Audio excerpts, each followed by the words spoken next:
नमस्कार दोस्तों, आपका हमारे यूट्यूब चैनल पर स्वागत है। मन बहुत चंचल है। हम मन को प्रतिदिन मनाते रहते हैं, सोचते हैं कि मन मान जाएगा और जो है कि हम अपने जीवन में कुछ कर ले जाएंगे, परंतु मन कभी नहीं मानेगा। मन क्यों नहीं मानेगा? क्योंकि मन इतना चंचल है कि मन के अंदर वो भाव ही नहीं आएगा जो है कि हम भगवान की पूजा करें, भगवान को याद करें, भगवान के बारे में सोचें। तो हमें क्या करना है कि हम भगवान को याद कर सकते हैं। क्योंकि बहुत बड़ी विडंबना ये है कि कलयुग के प्रभाव को कहिए या जो भी कहिए, हम भगवान को याद नहीं कर पा रहे हैं और भगवान की ऐसी कृपा भी हम पे नहीं हो रही है कि हम भगवान को याद कर लें। तो फिर अब ऑप्शन क्या बचा हमारे पास? उस ऑप्शन का नाम है शरणागति। क्योंकि जब हम शरणागति हो जाएंगे तो भगवान हम पे कृपा कर देंगे। हमें ये सोचना है कि हे भगवान, हे प्रभु, मेरे खुद के अंदर तो ऐसा सामर्थ्य है ही नहीं कि मैं आपको जान सकूं। और इस कराल कलिकाल में जिस प्रकार का समय है, जिस प्रकार का हमारा खुद का संचित प्रारब्ध है कि हमारा मन पूर्व जन्म के संस्कारों के कारण इधर उधर भाग रहा है और हम इसे कंट्रोल नहीं कर पा रहे हैं, तो प्रभु अपनी कृपा करिए। क्योंकि बिना आपकी कृपा के कोई भी मनुष्य आपको नहीं जान सकता। और आपकी कृपा तब होगी जब हम शरणागति हो जाएं। या तो प्रभु कुछ ऐसा चक्कर चला दीजिए, कुछ ऐसी कृपा बरसा दीजिए कि मेरा ध्यान आपके चरणों में लग जाए।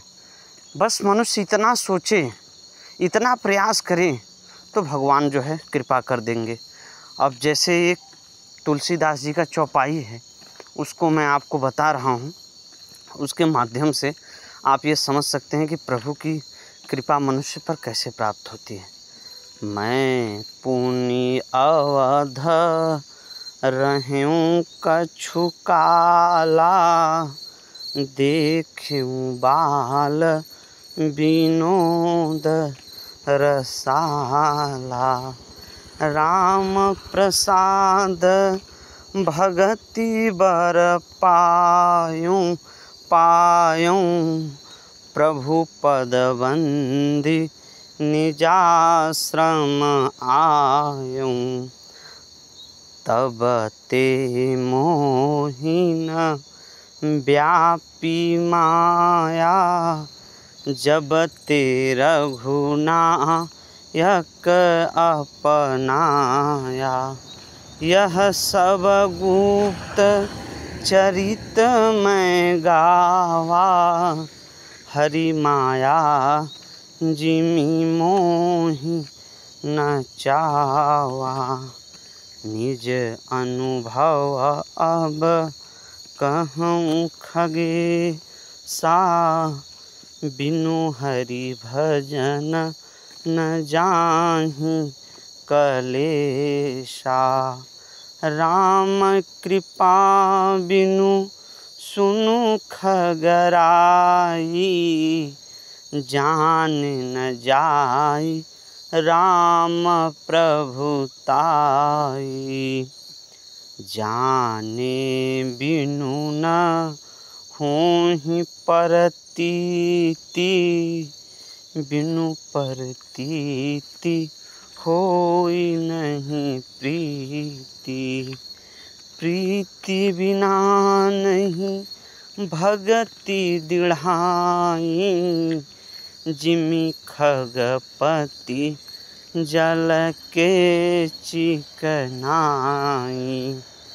बिनु गुरु होई कि ज्ञान की होई विराग। बिनु गावहीं वेद पुराण, सुख की लहै हरि भगति बिनु। को विश्राम की पावतात संतो, को विश्राम की पावतात सहज संतोष बिनु। चलै कि जल बिनु नाव, कोटि जतन पचि पचि मारई। देखिए, इस चौपाई में और इस दोहे में जो कहा गया है वो बहुत ही अच्छी बात है जिन्हें हम अपने जीवन में चाहें तो सोच सकते हैं, समझ सकते हैं और इसका अनुसरण कर सकते हैं। ये तब की बात है जब गरुड़ जी को ये मोह हो गया कि जो भगवान हैं वो भगवान कैसे हो सकते हैं, क्योंकि यदि भगवान का अंश उस श्री रामचंद्र जी में है जिनको मैं अभी नागपाश से जो है कि मुक्त करके आया हूँ, अगर वो भगवान हैं तो वो इतने बेबस कैसे हो सकते हैं, वो इतने लाचार कैसे हो सकते हैं। जबकि गरुड़ जी कोई साधारण व्यक्ति नहीं है, गरुड़ जी स्वयं नारायण के वाहन हैं, लेकिन उन्हें मोह हो गया कि अरे भगवान तो हो ही नहीं सकते, क्योंकि भगवान तो सब कुछ कर सकते हैं, फिर वो ऐसा जो है कि इतने बेबस और इतने लाचार और इतने जो है कि दुखी कैसे हो सकते हैं। लेकिन ये तो भगवान की माया है उन्हें पता ही नहीं चला कि जो है कि भगवान अपनी लीला कर रहे हैं, और उस लीला को देख के वो जो है भ्रमित में हो गए। तो जब उन्हें भ्रम हुआ तो वो पहले नारद जी के पास गया। नारद जी से बोला कि प्रभु मुझे शंका है, ऐसा संशय हो रहा है कि ये राम जी ही हैं जो है जिनको मैंने नागपाश से मुक्त किया। तो नारद जी ने कहा कि ये प्रभु की लीला है, मैं बड़ा भ्रमित हूँ कि आपको जो है कि ऐसा मोह हो गया, ऐसा संशय हो गया कि आप इतने भ्रमित हो गए कि आप नारायण को नहीं पहचान पा रहे हैं। तो उन्होंने कहा कि आप शंकर जी के पास जाइए। तो शंकर जी तो समझ गए कि इन्हें मोह हो गया है, प्रभु की लीला को देख के जो है इन्हें संशय हो गया है। तो शंकर जी भी उनके मोह को, उनके जो है कि संशय को दूर कर सकते थे, लेकिन उन्होंने कहा कि नहीं, आप जो है काकभुशुंडी जी के पास जाइए।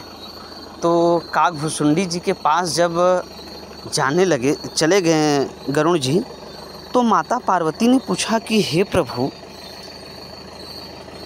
ये गरुड़ जी के संशय को तो आप भी दूर कर सकते थे, परंतु आपने क्यों नहीं दूर किया।